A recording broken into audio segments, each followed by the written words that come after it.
Ruby नाम की एक लड़की अपनी सहेली के साथ खेलते खेलते पहाड़ी वाले एक भूतिया खंडर के पास पहुंच गई।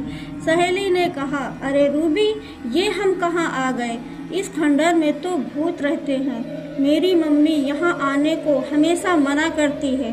चलो जल्दी से भाग चलें, ये जगह खतरों से खाली नहीं है। रूबी बोली, अरे दोस्त, तू तो बहुत डरपोक निकली।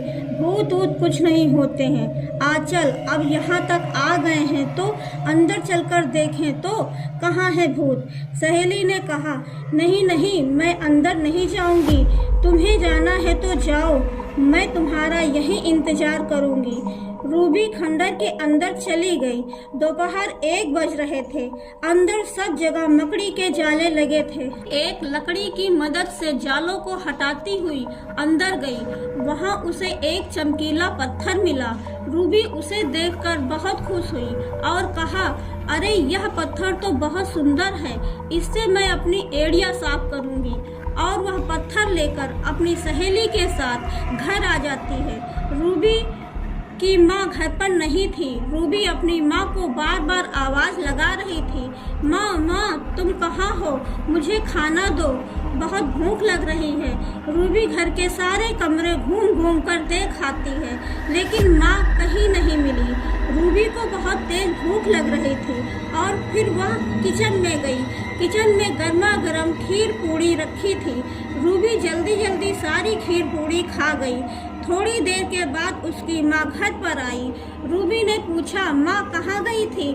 माँ ने कहा, मैं पानी लेने दूर वाले कुएं के पास गई थी। और तू कब आई? चल मैं तुझे खाना दे दूं, तुझे बहुत भूख लगी होगी। रूबी ने कहा, माँ मैंने तो सारा खाना खा लिया। आज तुमने बहुत स्वादिष्ट खीर और पूड़ी बनाई थी, मजा आ गया। रूबी की माँ ने कहा, अरे पागल, मैंने खीर पूड़ी नहीं, सब्जी रोटी बनाई थी। देख, वैसे का वैसा रखा है। अब तू मजाक बंद कर और जल्दी से खाना खा ले। रूबी बोली, माँ मैं मजाक नहीं कर रही हूँ, मैंने सचमुच खीर पूड़ी खाई है। माँ ने कहा, पर खीर पूड़ी आई कहाँ से? चलो छोड़ो भी। और माँ अपने रोज के काम में लग जाती है। थोड़ी देर के बाद रूबी भी सो जाती है और फिर धीरे धीरे रात हो जाती है। रूबी की माँ रूबी को खाने के लिए जगाने आती है, पर रूबी नहीं जागती है, वह सोती ही रही। काफी देर के बाद जब रूबी की नींद खुली तो वह अपने आप को उन खंडरों के बीच पाया। रूबी तुरंत उठकर बैठ गई। उसने देखा कि उसके चारों तरफ अंधेरा और सन्नाटा है। अजीब अजीब सी आवाजें आ रही हैं। रूबी बहुत डर गई थी।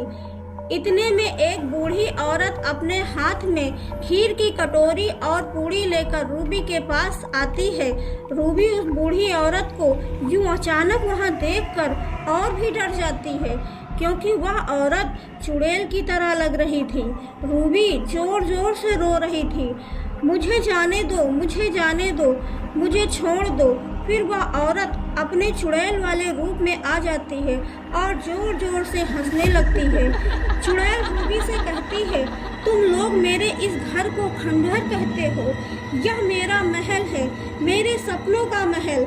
मैंने बड़े प्यार से इसे बनवाया था और तुम लोग यहाँ से कभी ईंट तो कभी पत्थर चुरा कर ले जाते हो।